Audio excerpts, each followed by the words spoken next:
I am thoroughly convinced that Jesus is the Son of God. Now, was it an epiphany that brought me to this certainty? Kind of. Or maybe you're thinking, was it Bible college that taught me the deeper truths of Scripture? Maybe. Or was it seeing my own life change and the life of others around me transformed by the power of Christ? Sort of. I mean, all of those had a play and a say in me coming to this place of realizing Jesus truly is the Son of God. But the point that I became thoroughly convinced that Jesus is truly the Son of God was a testimony of one man. And this one man's name is James. Now, if you watched last week's sermon or you were at church on Sunday, November 1st, you will be reminded that the scripture that I covered was 1 Corinthians chapter 15, verses 1 through 8. And the Apostle Paul talking about the resurrected Jesus appearing to Peter and then to 500 and then to the disciples, which we see in like verse 5. And then he moves on to verse 7 and he goes on to say this. Then he appeared to James, then all of the apostles.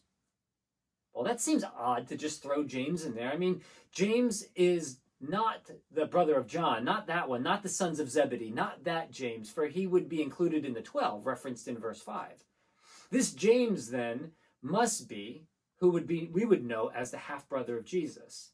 This same James, we discover, goes on to be what the Apostle Paul calls a pillar in the early church. And many believe this James is the same one who authored the book that bears his name. So, why is the testimony of James have me so convinced that Jesus truly is the Son of God? Well, understand this. If we go back to Mark chapter 3, verse 21, Jesus is teaching and preaching. In verse 21, it says this. When his family heard this, they went to take charge of him, for they said he's out of his mind. Well, that would probably include James. Jesus' family at one point thought Jesus had lost his mind, and they went to where he was to keep him from causing any more harm. So what was it about James' testimony that convinces me Jesus is the Son of God? James went from thinking Jesus is crazy to becoming a leader in the early church. What changed for James? Well, I think what Paul points out in 1 Corinthians chapter 15, verse 7, when he says he appeared to James and all of the apostles, well, then he appeared to James and he helped him understand that he is the resurrected Christ. I mean, think about it. To convince your brother, if you have a brother or you have a sibling and they're telling you they're the Son of God, you're probably not going to believe it. And the same was true for James. He didn't believe it either until he saw him resurrected.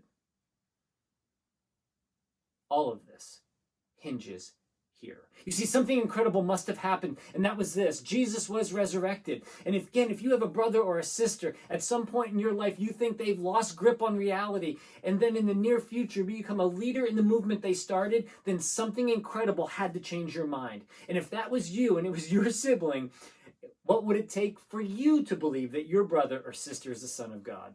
Well, I would say something like a resurrection would certainly do that. So for me, to go back how I began, the one piece of evidence that convinces me that Jesus is the Son of God is the testimony and the transformed life of his brother. Because if you can convince your brother you're the Son of God, that testimony is good enough for me.